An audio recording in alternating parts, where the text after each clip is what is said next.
kamusta kayo? Kamusta yung isang linggong punong-puno ng mga pagtatanong? Punong-puno ng pag-iisip? Minsan mga tanong na hindi nasasagot. Minsan may mga tanong na nandiyan kagad din sagot. Pero mahalaga, merong isang araw sa loob ng isang linggo na alam natin pwedeng paglagakan ng mga yung paglagakan ng mga pabigat ng mga kaisipan, damdamin na hindi natin nare-resolve dahil sa sarili nating kakayanan. Nakakatuwa kasi parang mas maraming visitor. No? Mas maganda yun kasi yun talaga yung mas maganda. Gusto natin batiin yung mga sabihin natin dalaw, mga visitors. Tayo yun eh. Ha? Tayo yung visitors. Oo nga pala. So, welcome natin yung mga staff ng Trianon. Welcome ulit kayo. Masaya kami na ilang Sabado na nakakasama namin kayo. Ilang gatherings na kasama namin kayong pumupuri sa Diyos. At may mga kasama si Icon. Masa na? Umuwi nga? Bumalik ng AUP. Okay. So at least na-experience nila yung magandang discussion sa ating last no review. So ngayon, aawit tayo, isigaw natin sa Panginoon yung mga damdamin natin na gusto natin sabihin sa Kanya sa pamamagitan ng pag-aawitan. Merong sinabi si King Solomon sa Ecclesiastes. Sa Ecclesiastes na lahat naranasan niya sabi niya. Kasiyahan, katalinuhan, kasikatan, halos lahat si King Solomon naranasan niya. Pero doon sa dulo ng salita niya, sabi niya, lahat ito wala palang kabuluhan. Pero hindi natin sinasabi na huwag na natin gawin kung ano meron dito sa lupa kasi kailangan natin mabuhay. Pero ang punto, merong Diyos na alam natin na dapat babalikan natin sa panahon na naguguluhan na tayo. Kasi alam niya, itong mundo ay battlefield. Alam niya na marami sa atin magiging duguan, sugatan at mahihirapan. Kaya awit tayo ng isang makabagbag damdamin na pasigaw na kanta. Song from, sino nga to? Anong title na to? Graves into Gardens. Elevation. Tama naman, galing, no? So, we're inviting everyone to please stand. Kasama ko nga pala si Angel, ang taong mas matanda kaysa sa akin.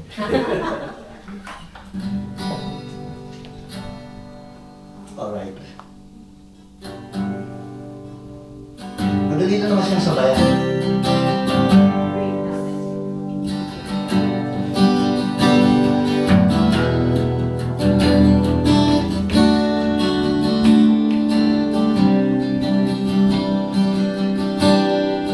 I searched the world,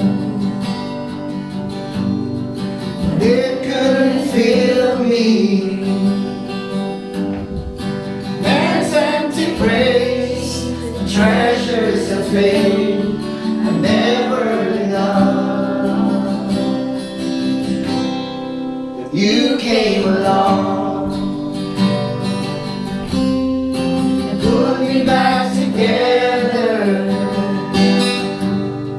and every desire is now satisfied here in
trust in Jesus. Isang classic old song sa hymnal na sinasabi dito na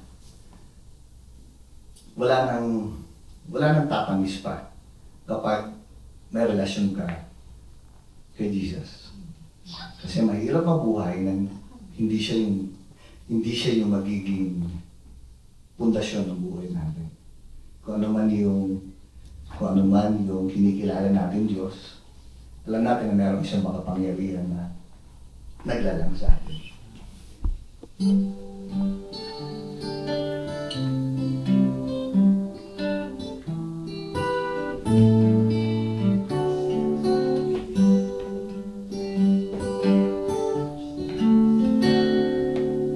It's so sweet to trust in Jesus, just to take Him at His word, just to rest upon His promise, just to know thus saith the Lord. Jesus. Jesus, Jesus, how I trust Him, how I prove Him more and more. Jesus, Jesus, precious Jesus, oh, for grace to trust Him more.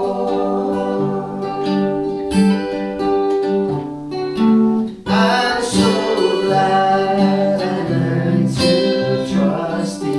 Precious Jesus, Savior and friend, and I know that I'm will be with me till the end. Jesus, Jesus, how I trust Him, how I prove Him more and more. Jesus, Jesus, precious Jesus, oh, for grace to trust Him more. Jesus, Jesus. Jesus, Jesus, how I trust Him, how I prove Him more and more. Jesus, Jesus, precious Jesus, oh, for grace to trust Him more.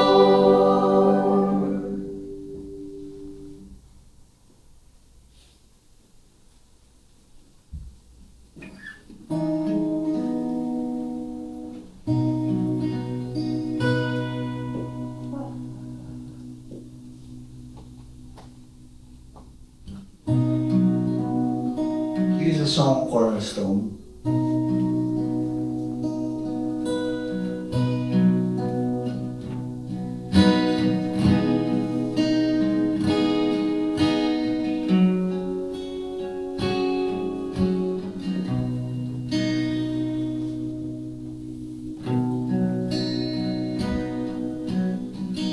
My hope is built On nothing less than Jesus' love and righteousness. I dare not trust the sweetest frame, but wholly trust in Jesus' name. Christ alone. Christ alone, cornerstone, we made strong in the Savior's love. Through the storm, He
Nakikiusap po kami, Panginoon, na samahan mo kami samantalang pinubuksan namin ang aming puso para papasukin ka.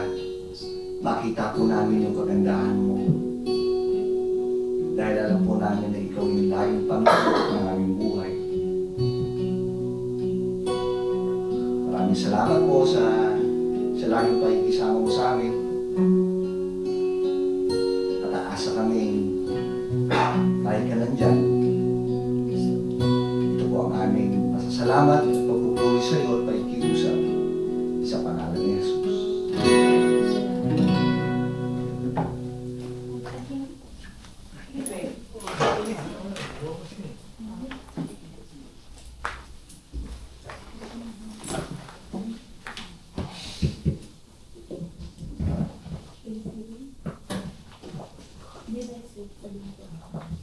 Good afternoon. Afternoon.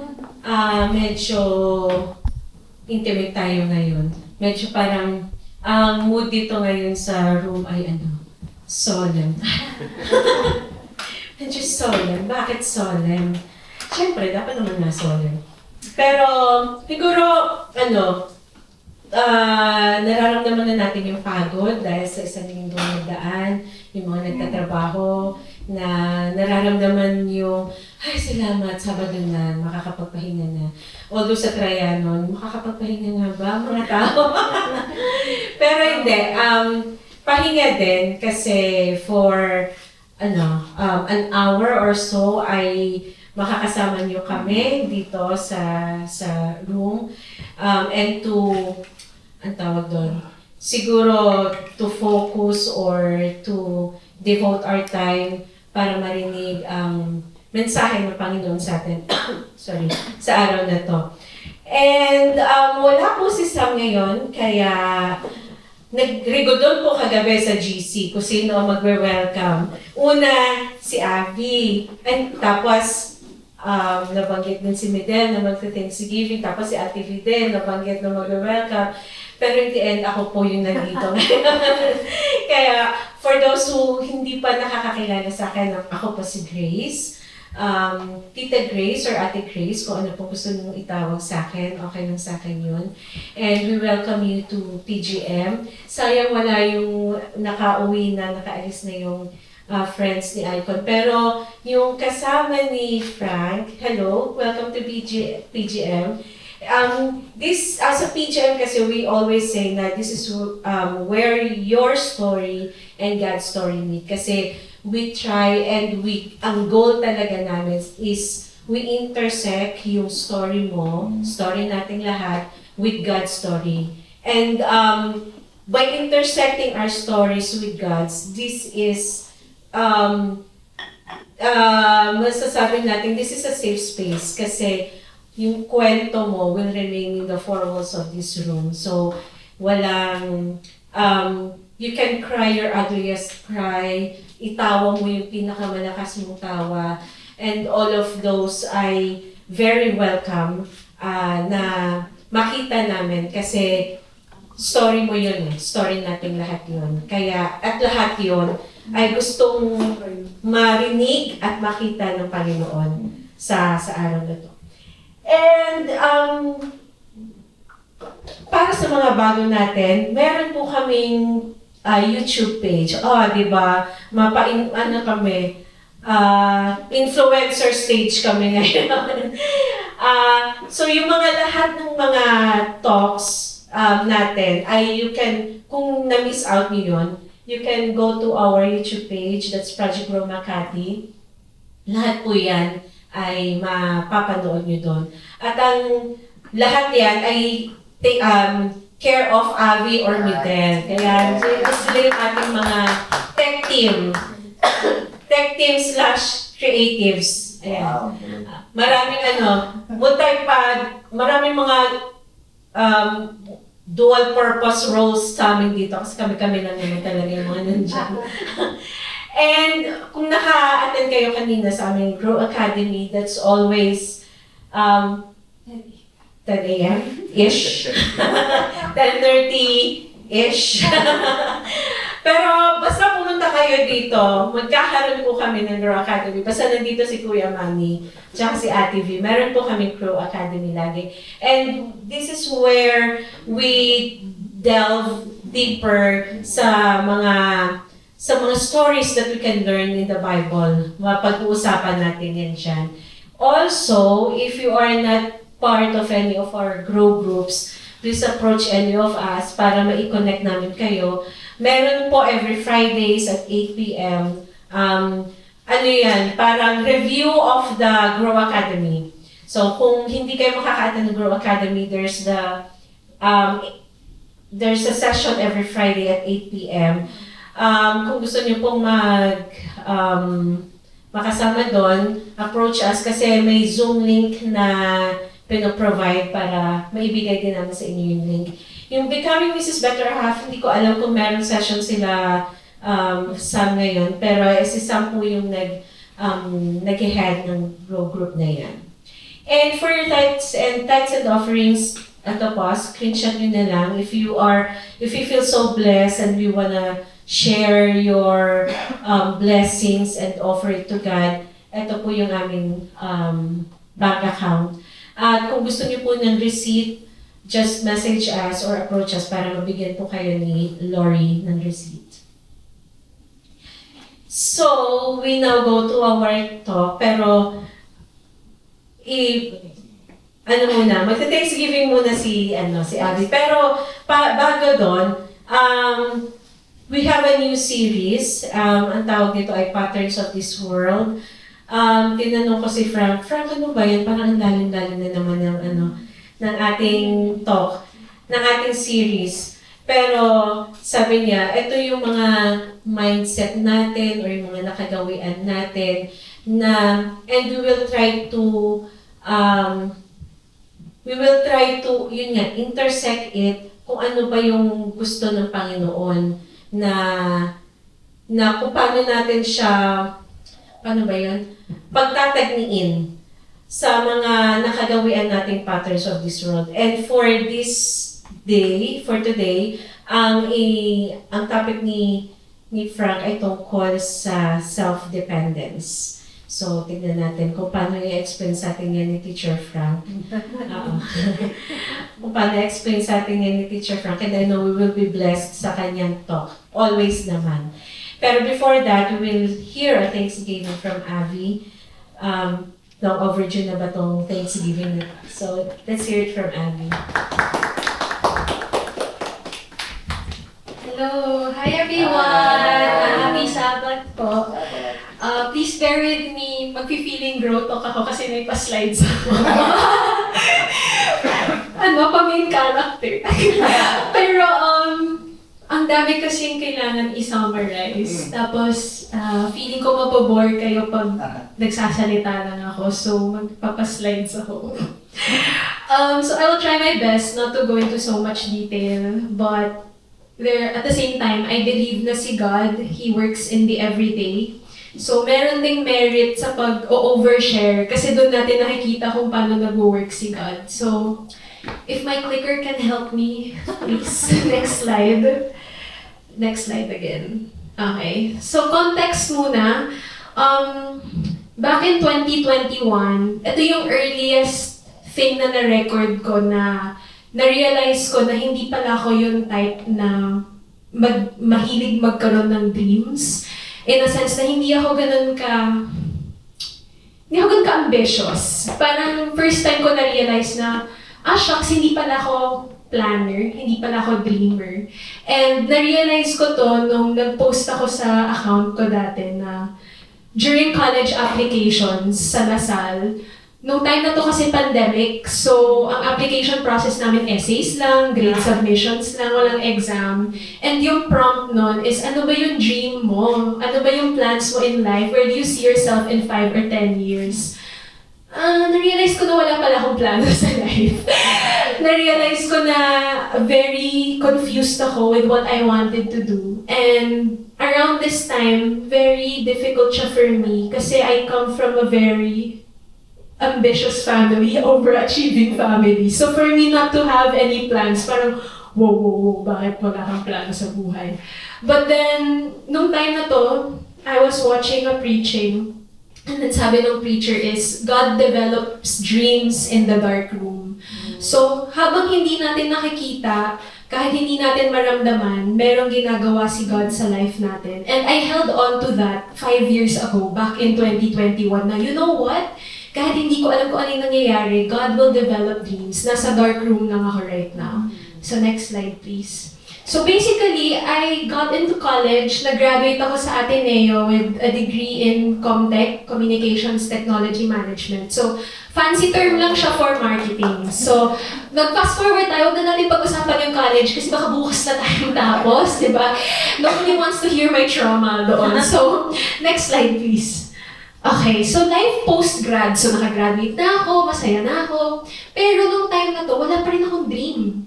So, wala pa rin akong gustong gawin in my life. So, I started journaling or documenting this process kasi nga, parang ang dami kong hindi alam about myself and hindi ko ma-figure out bakit ang daming questions. So, it all started in November, 5 months after kong mag-graduate. So, nung time na to, parang nakatali kasi yung identity ko sa schooling. Parang sobrang gusto ko talaga lang mag-aral. I love studying, gustong-gusto ko nasa school lang. Ang tingin ko sa sarili ko, student forever. Kung pwede ka maging student forever, gusto ko ganun lang. Ngayon magtrabaho. Pwede. Grabe. Pwede nga, pero grabe, wala nang nangyari sa akin. So, ganun yung era ko na yun. And you could imagine na for someone who loved studying, tapos nakatenga ako after, ang hirap na transition nun. So, during those 5 months, I had so many feelings. I was pressured by comments that people had on my life. Siyempre, hindi mo maiwasan yung mga toxic tito at tita na parang, hindi na ka pa rin trabaho. Tapos pag sinabi ko, hindi ko pa po kasi alam. Bakit hindi mo alam? So parang hindi sila masatisfy sa sagot ko. So dahil doon, hindi na rin ako satisfied sa nangyayari sa akin. So, they would give me unsolicited advice na parang, try mo yung ikigai, try mo mag-soul searching. Ang daming advice na para bang, sino ba kayo? Pero parang gano'n yung setup na parang, guys, you don't know me. And I also don't know myself. So parang, paano na? And then also, you also have that, meron ding layer na sa December, kikitain namin yung family namin sa abroad.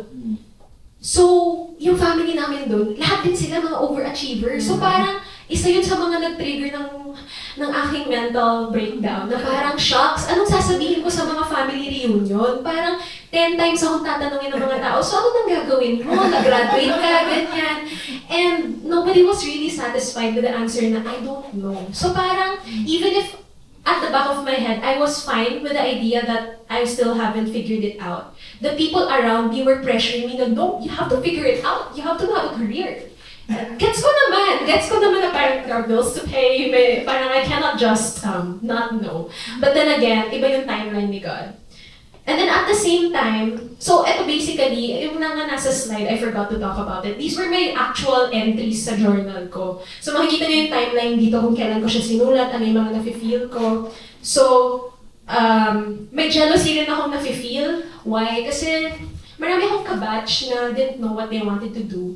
Pero nung nasa college, na-figure out na nila. So parang medyo naiingit ako na, wow, talaga, nagma-masters kayo. Wow, talaga, nag-law school kayo. Parang nakakaingit na parang as an achiever, na parang okay naman ako sa school, hindi ko pa rin ma-figure out what I wanted to do. And everyone around me, it felt like they were going through life like a breeze. Like they knew what they wanted to do and I was just there stuck. So, another part of it is, again, I had no dreams. Like, I had no clear sense of direction where I wanted to go, what I wanted to do. Like, tinatanong naman, ano bang passion mo? Hindi ko po alam. Like, ano ba, ang alam ko lang mahilig ako mag-aral. Eh, wala namang job na parang ganon. Unless mag-teacher ako, which is parang ang hirap din, mag-licensure pa ako. Basta parang ang dami. Basically, it was really hard out there. It was a hard month. And basically, next slide please. Ay, hindi pala, last slide muna. Yes, yan, okay na yan. basically, this whole era was like trying to discover God's plans for me and trying to be comfortable with the answer na I don't know yet and that's gonna be fine. So, first time to malalaman ng parents ko. Sabihin mo na. Pero I booked a therapy session noon, nung time na yon because, yun nga, a lot of people gave me unsolicited advice. And I knew that they were coming from good intentions. Like, they really wanted to help me. Pero kasi, isa pang personality trait ko, mabilis ako mauto. Ayan. Parehas kami ni Tita Grace. Grabe din namin si Tita Grace. Pero pag may binigay ka sa aking advice, talaga? Baka nga pwede ako mag-doktor? Parang ganun yung mga, parang wala akong sense of self na parang, no, this is what I want to do. So parang, if sabihin mo ko na, what if mag-doktor ka na lang, gagawin mo talaga yun. And I didn't want, kasi nga, kaya nga ayoko mag-open up sa inyo, kasi nga, that's exactly the point. Kasi magagagawa mo. So I went to a therapist na online lang naman, nag-usap kami for an hour. And it was all about discovering yung conclusion na, you know what, Avi, you need to be comfortable in owning a choice. Yun yung parang naging conclusion. Avi, hindi ka pwedeng mag-depend sa decisions ng ibang tao para sa'yo. Kasi ganun yung nag-work para sa akin yung college program ko, sila mama pumili nun, okay lang naman sa akin, graduate naman ako. Yung anong strand ko sa high school, sila na yung pumili. So parang, for the longest time, other people made decisions for me and that was something that I thrived in. Gusto ko kasi yung, sige dyan ka na lang, tapos galingan mo na lang dun. Doon ako nagka-thrive, hindi ko kayang gumawa ng decision for myself.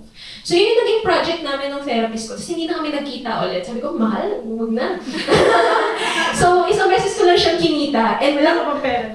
Wala. It was funded by my sister. Thank you so much to Ate Jenica. She helped me. Sabi niya kasi, no, gusto mong gift? Material gift o gift of wellness? Ay, gift of wellness na lang. Kasi yung mental health ko, it was really not giving. So, nung nangyari yung family reunion noong December, okay naman, kasi nga nausap ko yung therapist ko, masaya naman ako, ganyan. And then January came, ito na pala. Ayan, January came,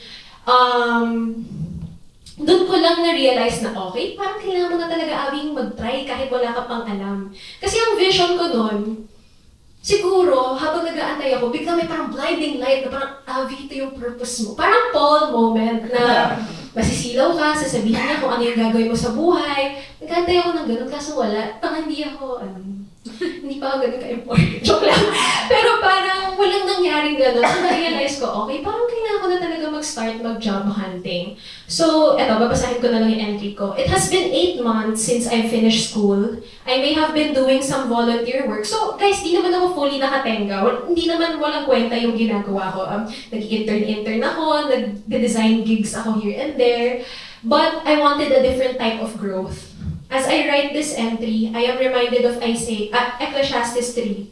There is a time to search and a time to quit searching. I find myself in the middle of both seasons, wanting to move towards job hunting. I want to start and I pray that it is God's will for me to do so.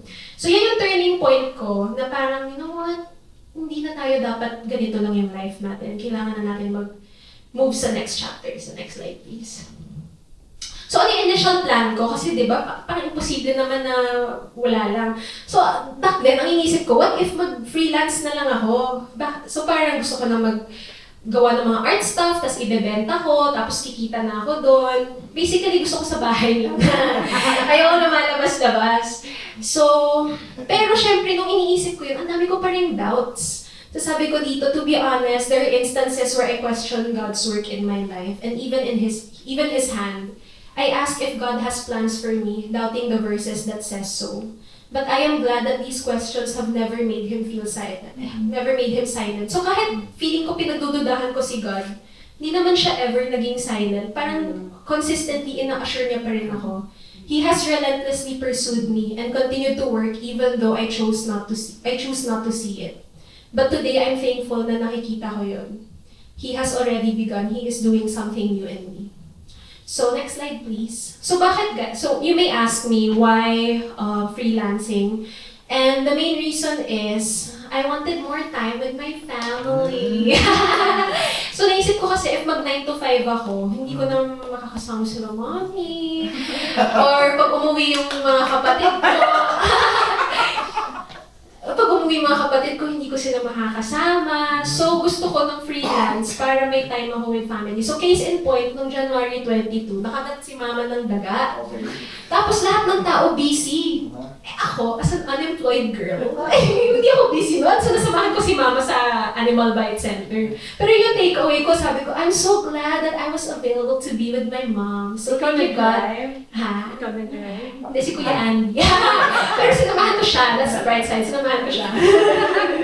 So, dito ang thoughts ko. Sabi ko, ang galing naman ng life ni Jesus kasi parang freelancer pala rin siya kung tutuusin. Like, he made himself available to people. So sabi ko, you know what? I kind of like what Jesus is doing. Parang gusto ko ng gano'n na parang game lang ako tumulong kung saan man kailangan tumulong pero kumikita ako. So that's why I wanted freelancing. Next slide, please. Sorry, Kuya Frank, ang tagal, pero malapit na to. So, ito na, di ba? Freelancing yung plano ko. Ang challenge ko naman, guys, ang hirap pa na mag-freelance. Parang sabi ko, oh my gosh, ang daming options, ang daming opportunities. Eh, di ba nga, hindi ako makapag-decide. So, parang nagka-crash out na naman ako na it's not easy as it looks like. Kala ko mag-drawing lang ako, tapos may bibili na. Hindi pala ganon. Kailangan, pipiliin mo kung saan maibebenta yung mga bagay-bagay, kung ano yung drawing mo. So, wala, na-stress ako to the point na sabi ko, hindi ko na nga alam kung gusto ko ba mag-freelance na ako yung boss or mag-pursue ng employment na alam kong kaya ko, hiyang ako sa employment. So, nag-pros and cons pa ako. Kung ano talagang ginawa ko. Basically, guys, it's obvious na I was really struggling. So, next slide, please. So, alam na natin na hirap na ako. And who helped me? Ate Jenica. So, during this time, hindi ko in-involve, again, yung parents ko kasi nga alam ko na meron na sila clear idea kung anong pwede para sa akin. And gusto ko mag-decide for myself. So, si Ate Jen, around this time, she was also in the job hunting stage. So, Ate Jenica, for those who don't know, she's my eldest sister. So, 11 years yung gap namin. Pero for some reason, wala rin siyang trabaho noong time na yun. So, it was perfect kasi parang nagtutulungan kami maghanap ng trabaho. So, siya nagsabi sa akin na gumawa ka lang ng spreadsheet, consider mo yung mga options, tapos nag-overthink kasi ako. So, sabi niya, ano ba yan? Just go for it and think about the next step when the staircase reveals itself. So, ako kasi, inisip ko na yung steps B, C, D, E, F. Wala pa nga ako sa step A. So, parang, gets ba na she was really helping me during this time na I was so confused, I really had no idea how to start, and she was with me during that. So, thank you so much, Ate Jenica. Sinamahan mo ako. Okay, next slide. Oo, yun yung theory. Yun yung parang isa sa mga takeaways ko nung nagjo-journal ako na parang naisip ko kasi, pag nag-job hunting ka, parang binibenta mo yung sarili mo. Diba ganun yun, Ate Joy? Na binibenta mo yung sarili mo sa mga HR na parang, guys, ang galing-galing ko kasi A, B, C, D, E, F, G. Eh parang paano yun? Yung mental health ko nga, feeling ko hindi ako magaling na tao. So parang, paano yun? Pero I realized na parang, you know what? It's not about you, Abby. It's about who made you. So, in your realization mo. Next slide, please. Okay, so finally I started and ang bagal ko talaga. Nag-start ako ng Feb 17 and next slide please. Ayan, so noong Feb 19 nakapag-send na ako ng Google Sheet. Grabe parang boss ni Ate Jenica, sabi niya, asan na yung Google Sheet? So sabi ko, sige, sinend ko na, ganyan. So parang accountability partner talaga yung sister ko nung era na yun. Tapos ganyan yung job hunting na pinagawa niya sa akin. Kailangan may company name, ano yung role, ano yung salary. Madalas na walang salary na nakalabas kasi sabi ko, parang hindi ako kumita dito. Anyway, next slide. Okay, so since then, I have started applying to different companies. Okay? And then, God reveals His plans even in the pool. So, again, I was unemployed. So, swimming lang ako, scroll lang ako sa Facebook. Ito, during to nung reunion ni Daddy, sobrang random talaga. Tapos, nagsiscroll ako, and then, I found the job opening sa Facebook for a junior market research analyst at a US-based company. So yung job ay fully remote, tapos okay yung salary. May review sa salary. So, okay, parang pwede to. Tapos may benefits, tapos, basta, it seemed too good to be true. Anyway, next slide. So, nakita ko siya Saturday. Ay, hindi nagsasabat. Joke lang. Pero nung Saturday ko siya nakita. Tapos, nung Sunday, chinat ko si Ate Jen. Ate Jen, ano mo ba? And then, nung Feb 24, sinend ko na yung email ko. Kasi, di ba, baka unahan ako ng mas magaling sa akin. So, kailangan galingan na natin. So, ginawa ko yung CV ko that same day, yung portfolio ko, inayos ko na kahit wala siyang laman. Ginalingan ko na talaga. So, sinend ko and then, eto na, sinend ko na. Feb 24 to March 12, walang nagre-reply sa akin. Parang, hello po, pinapansin niyo ba ako? Hindi talaga nila ako pinapansin. So, at that time, sabi ko, ay wala na to. Parang, this is just like God showing me na parang, pwede yan, pero hindi yan para sa'yo. So, parang, oh my gosh, ang sakit talaga. And then, habang nag-aantay ako, nanonood lang ako ng mga TV series kasi nga wala akong trabaho eh. Tapos, feeling ko syempre, since hindi nila ako nire-replyan, failure na ako. Sobrang sama ko, parang wala. Hindi ka worth it, replyan. So parang, I know gosh. Diba tita? So, nung time na to, nanonood lang ako. Tapos natamaan ako sa pinapanood ko, yung Good Doctor. Nag-uusap sila. Tapos, sabi nung character, when something bad happens, we have to remember that we are not defined by any one thing. So sabi ko, so ito na ba yung sagot na hindi ko makukuha yung job? Tapos sabi niya, you're not just a doctor, Sean, you're a good friend, a good person, there are so many things you can do. Anyway, the point of this part is parang kinakausap ako ni God na, ano mo, Avi, huwag ka mag-focus dyan sa work self mo. Like, that is a part of who you are, but it's not you. Parang you are not defined by one thing. There are many other things that make up my being, and the one that weighs the most isn't my work, but it's God's hand and voice. So parang yun ang iniisip ko na parang, oh my gosh, siguro hindi ako mag-thrive sa work, pero okay lang yun kasi anak naman ako ni God. Yun ang iniisip ko nung time na yun na parang sinaside ko na kasi na, wala talaga tatanggap sa akin. Anyway, next slide. So, eto na. So kahit kinausap ako ni God, wala, hindi pa rin ako nakinig. So sabi ko, nag-open up ako ng parang, guys, I don't think I've prepared myself. I did not take into the consideration and the time it would take. So this was March 4. So parang 2 weeks after ko mag-apply, hindi pa rin ako binabalikan. Sabi ko, sobrang uncertain ng lahat. And then, lo and behold, God was working while I was waiting. So, ayan for the past few days, I was crying out, complaining, the lack of response, how humbling it was to be ignored. Kasi grabe nalaman ng we have acknowledged your email, we will get back to you. Wala talagang ganon. Ate Joy, wag ganon.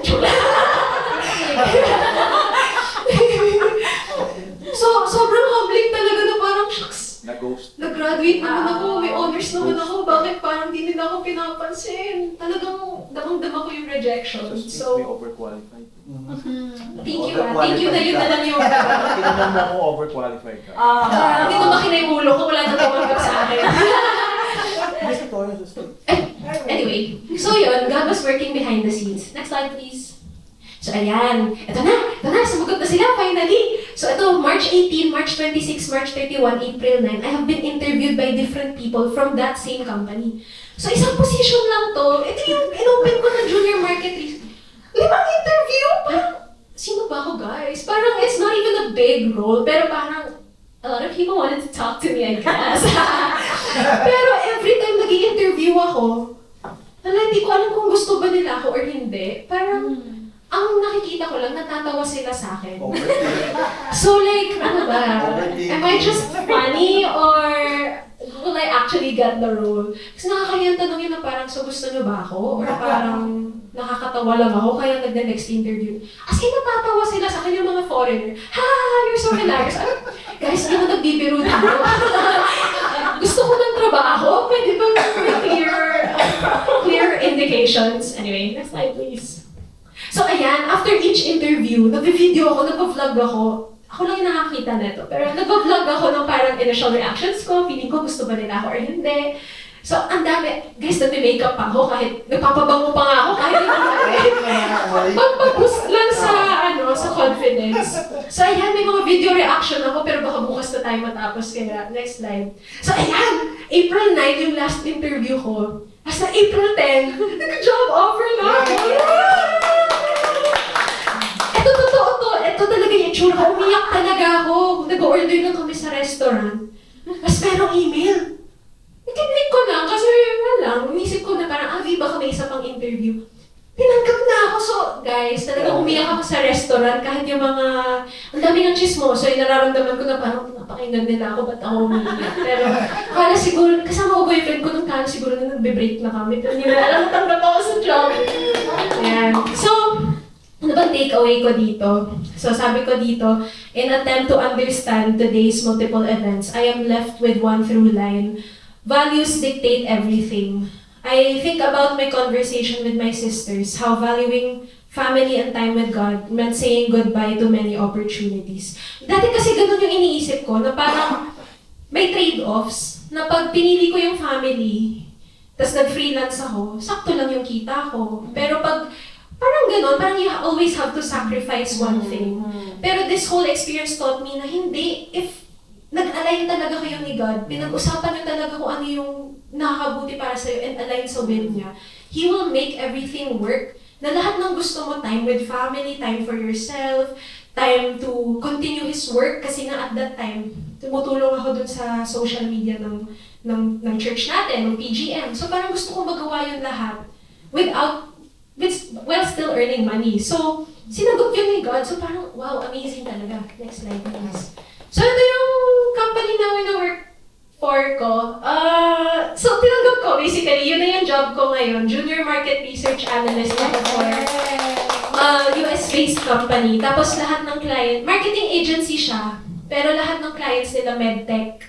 So, yung mga kakaiba yung mga ginagawa nila, parang portable MRI, parang wow, portable MRI, may mga ganun pala, o parang mga stent, keme-keme, basta hindi ko na maintindihan eh. Pero yung ginagawa ko doon, nag-research ako, tas minsan may design work din. So okay siya for an indecisive person like me, kasi may onting research, may onting drawing, may onting video editing, parang lahat ginagawa namin. So parang lang ako student na may maraming subject, maraming client. So parang a win is a win. Next slide please.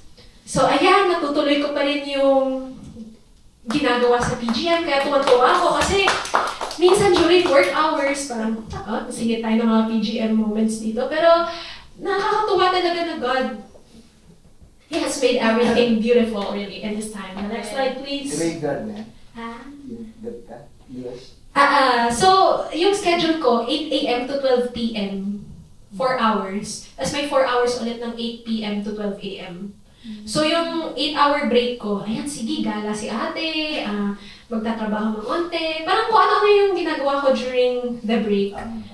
So, ganun siya. So, ayan, nagsiswimming lang siya, nakakapag-painting pa siya. Nung school nga, hindi ako nagpe-painting eh. So, nagpe-pickleball lang siya, nagbi-meeting siya kung saan-saan. So, next slide please. Ayan, tapos dumating yung mga kapatid ko, nag-ATV kami on a Monday, on a work day. Nag-bouldering din kami. Nalibre ko si mami sa Pinto Art. Tapos nung si daddy nagkaroon siya ng medical procedure, natutulungan ko rin siya, nakaka-help ako maghatid ng stuff. So parang lahat talaga ng pinag-pray ko, wow, nasagot ni God. Parang kala ko nga, sobrang choosy ko ba? Na parang may mga offers naman, pero parang wala akong peace. So talagang in the waiting, God really answers His prayers. Next slide. So yan, nakaka-work din ako with my friends, nagta-travel kami, tapos nag-work ako. First time ko nga na pera ko yung ginasa ko. Okay ka! Hindi ako nahihiya ng daddy. So, tapos nagba-Bible study rin kami nung friends ko na nakatira na sa abroad. So parang, wow, God, you are really answering your prayers. Tapos next slide, please. So yan, last slide na to. Sorry talaga Kuya Franca. Feeling ko nga mas marami pa yung slides ko kaysa sa talk ko ngayon. Pero ang takeaway ko dito is, itong verse na to, high school ko siya nabasa na whether you turn to the right or to the left, your ears will hear a voice behind you saying, this is the way, walk in it. So, kala ko kasi may isa lang na tamang direksyon na pinapapunta si God. Pero dito, ina-assure ka na kahit anumang direction yung piliin mo, kakausapin ka ni God and i-guide ka niya. So there is no wrong choice because God will make it right. Diba nga ang kanta kanina natin, Grades into Gardens, He will redirect you when you find yourself overwhelmed. And then yung ito pang verse din na nag-speak sa akin, seek first His kingdom and His righteousness and all these things will be given to you. So, I don't think people recommend this, pero when I was applying, lagi ko nang sinasabi na, by the way, yung faith ko, it's a big part of my life and I don't wanna work on Friday night or Saturday. So, nung unang interview ko pa lang, sinabi ko na yon. Dapat na magbababay na kami. Tapos sabi niya, may gusto ko ba bang sabihin? Opo, may gusto po ako sabihin. So, sinabi ko yun sa kanya. And then sabi niya, hindi, okay lang. And then, sinabihan kami na fix daw yung schedules namin ng 8 p.m. to 12 midnight. So, sabi ko, paano na po yung Friday work ko? Sabi ko, hindi po ako mag-work ng Friday. So, they adjusted for me. So, pag Fridays, ang schedule ko hanggang 4 p.m. lang ako.